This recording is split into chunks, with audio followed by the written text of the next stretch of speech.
let's light a candle for some ambiance. I have some chit-chatting to do. If you don't know me, my name is Lucy. I post a lot because it's kind of my preferred coping tactic, if you will. I'm gonna try to be more consistent posting on YouTube because TikTok is actually rotting my brain. I post mostly on TikTok. This was my dinner. I made 2 Italian sausages and a baked potato and some kale. So I overshot the mark, okay? I was feeling brave. I'll eat the rest later. I found a writer at the Denver Post's information in my camera bag, which I forgot that I had. I got it speaking at a thing, whatever, it doesn't matter. Last of my Laneige lip mask sample. I do love it, but I don't have enough money to buy it, so. Should I email him? I'm pondering. Here's my thing. I've been a writer for forever, really, okay? When I was, I don't know, 5, I wrote a children's book called The Pigtail Pumpkin. Fire, okay? I've written a few children's books in my day. I haven't published any of them. I have been writing about the local music scene for several years. I'm taking a break from that right now. Fire just wasn't lit under my ass anymore. Likely because earlier this year, one of my loved ones was detained by Immigrations and Customs Enforcement.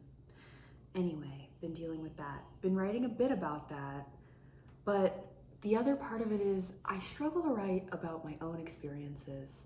I would much rather write about the careers of others, the goings-on of others. I've always wanted to be like a ghostwriter for celebrity memoirs or something like that. But I did figure, you know, might as well document things while things are happening.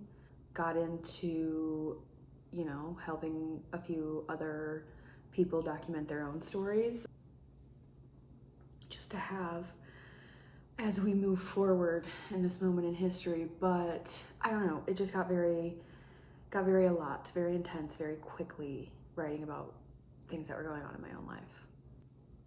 However, I do, and I need money, so I wouldn't hate to publish. Should I email him? I guess I should just email him. What does it hurt? I don't know what to email him.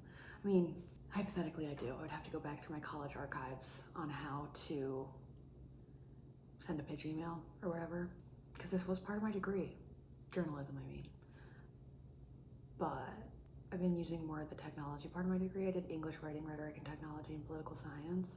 My job has a lot to do with like legal documentation for students and things like that. But I don't know. I think I'll email him. I mean, brand new clothes, I might thrift and things like that. I don't want to buy. Going into 2026, my goals are battling this crippling phone addiction, getting back into reading for fun. I've always been consistent with reading for fun, and I'm reading a couple books right now, but using my brain after work is hard. And I'm trying to do a soft no-buy, yeah, I guess. Because a no-buy is where you don't buy anything but necessities, right? I don't want to buy any new clothes, unnecessary beauty products. I want to get away from getting unnecessary beauty services done. I do need to get a haircut, and I probably will keep getting highlights.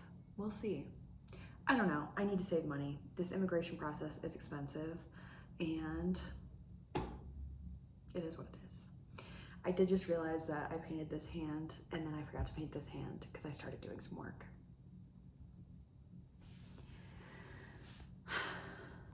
How to send a pitch email. I don't know. I've done this before. It's just been so long. Like, I've written for a lot of local publications that are run by people that are more my age that I just kind of end up knowing, so that I don't have to send bitch emails, which has always been nice. Anyway, I'm still like grappling with my comfort level of how much to share while things are ongoing. I don't feel very comfortable with it.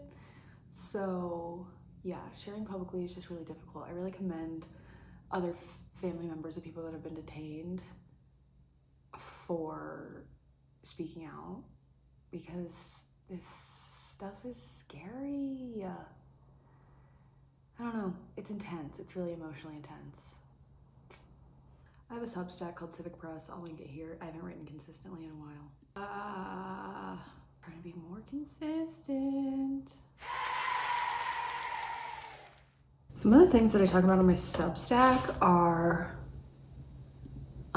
definitely more personal to a degree. So if you want to check that out. The ones that are titled things like Aurora in November, one called Aurora, I can barely even pronounce that right now, in August. Those are my more personal ones. I share the Substack with my friend, so he definitely has some more political commentary type stuff too on there. I have a few that are more like fact focused. One is called Who Profits Off of Your Fear, and I just like am yapping about how intermingled wealth inequality is. My light died. Lovely. Anyway, in that one I talk more about how people profit off of fear and why the unrest civilly is super beneficial for exactly the people that profit off of this. Love you. Talk later. Now please subscribe and love me forever so that we can afford the shit show that life has become. Thanks. Love ya.